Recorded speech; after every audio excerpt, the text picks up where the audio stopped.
What athletes should be on Twitter that are not on Twitter? Also, Obama didn't follow the Cubs, but we'll get to that in a little bit. So there's a lot of breaking news when it comes to social media, and the social media following has been a lot of interest and debate on TYT Sports and the post game. It's called The Rundown, by the way. And one of the most recent joinees of Twitter is Tony Romo, quarterback for the Dallas Cowboys, and I can't wait to hate tweet him every week. But what it comes down to is, first of all, was it a good idea or a bad idea for any star athlete to now join social media, knowing what can come of that, Francis? I mean, I think it's always good to be on Twitter and be interactive. I mean, obviously there's some people that use it.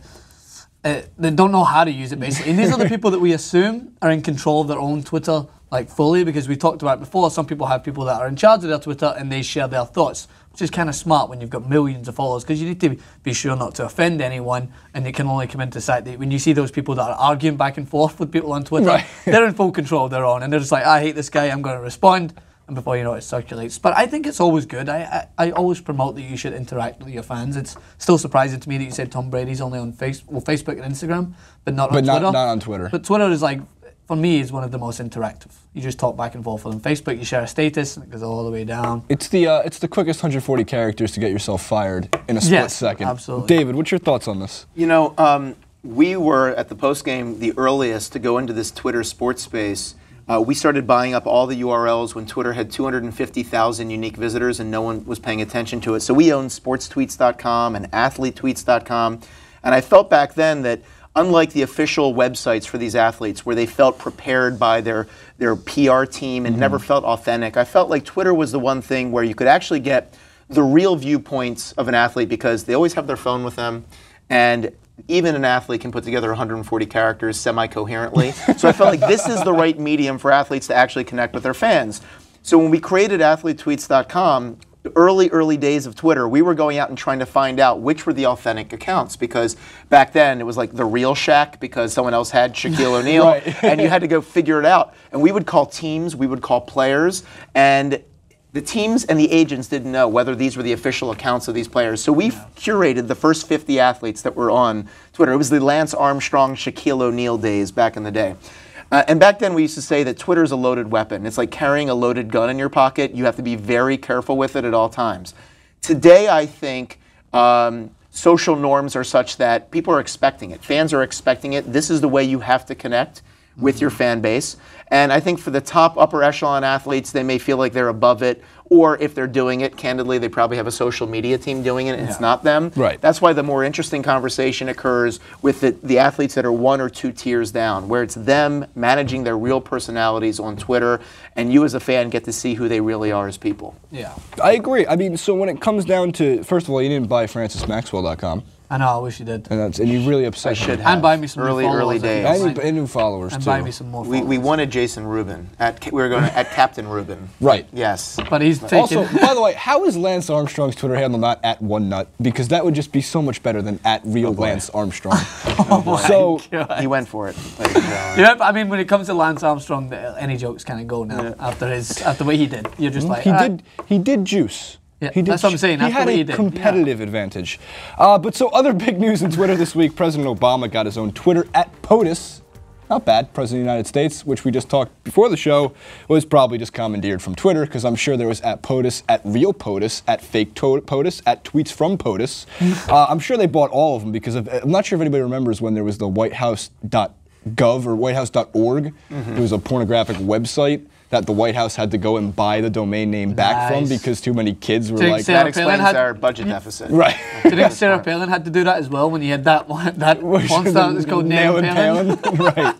Of course. Yeah. We're going into own your IP. Yes, that's the lesson here, is own your IP. And there's people go out and just buy a ton of IP addresses for the future use of, like, maybe someone will pay me $1 million to get this back, because you never know what companies get started. But here's the big news with Obama, and I'm going to deflate this mess in about a second.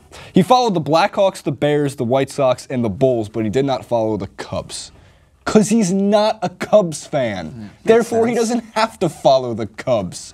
You know, he didn't follow the New York Giants. Does that mean he hates all of New York? Did he follow Glasgow Celtic by any chance? I don't think he followed Glasgow Celtic. But Snoop Dogg does. I want to know who Chris Christie will be following. Because Probably being from that Philadelphia era, area and having his state that also abuts New York, you can offend your entire home state base by then following the Dallas Cowboys and the newly found Tony Romo on Twitter. I will not be following Tony Romo, by the way. I will only be hate tweeting him. Did I mention this already? I need to mention it twice. Just tweet him without following. That's a double insult. Objectively speaking, he's a good quarterback. But so I think we're all pretty much in agreement here that there's no big deal if you don't follow the Chicago Cubs. No. He's a White Sox fan. It just makes sense. Besides, White Sox have at least won a World Series in the past 100 years. Finally, if you guys could force one athlete not on Twitter to join, who would you want to see sending out tweets and why? So I didn't find him, right? So I was looking for Zinedine Zidane. We know one of the most famous players in the world. The reason why, right? I did find this one Twitter handle that was like his name, Zinedine Zidane. He had 37,000 followers and he only followed 10. And on the caption it said, "Trying to get this thing verified. We'll come back to you soon," as if he's trying to authenticate that this is actually really him. And I was like, right, okay. But the reason why I want Zidane on, if he's not, some person might prove me wrong, is because a guy who's willing to headbutt someone in a World Cup final, jeopardizing his country's chance to win it, is bound to have some strong opinions. And I would like to see him on Twitter sharing those opinions. So Zidane, if you're watching, follow me on Twitter. There you go. Yeah. David? You know, I'm told that Derek Jeter is not on Twitter, and I'm not a Derek Jeter fan at all, but I think it's ironic that he starts the Players Tribune because his whole thing is we need to give players a voice to be able to speak to their fans, yet he is not on Twitter as the head of this organization that's supposed to be telling people that they should have a communication level with their fans. So to me, that just doesn't make sense. If you want to move outside of athletes, and maybe even a little outside of Twitter, I want to see Vin Scully on Instagram. I want 15-second clips, or maybe 6-second vines, perhaps, from Vin Scully, the greatest of all time. He made a story about Mike Matheny and bird poop, the most interesting story you've ever heard in your life. And that was on a broadcast last year for the Dodgers. I was in such shock, I pulled over on the highway to listen to this story because I could not believe this happened. I will leave that link. Deadspin was all over it when it happened. I mean, Peyton Manning's not on Twitter. Tom Brady's not on Twitter.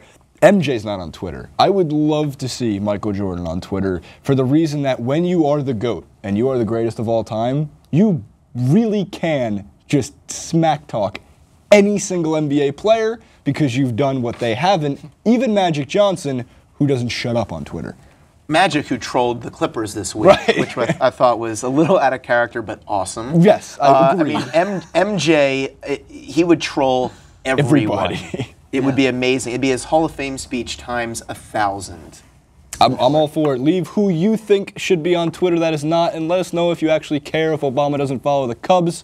Cubs fans, you're allowed to be bitter, but you need to win a World Series before you can actually provide any kind of worthy commentary on whether the President of the United States is following you or not. What has this been? This has been The Rundown with David Katz. The Rundown. This is Francis Maxwell. I'm Jason Rubin. Click on David to subscribe to the postgame. Why can't I say subscribe today? Click on Francis to subscribe to TYT Sports. Check out thepostgame.com. Check out our YouTube channel. We're everywhere. There's 15 different things to look at. Yeah. We'll see you next time.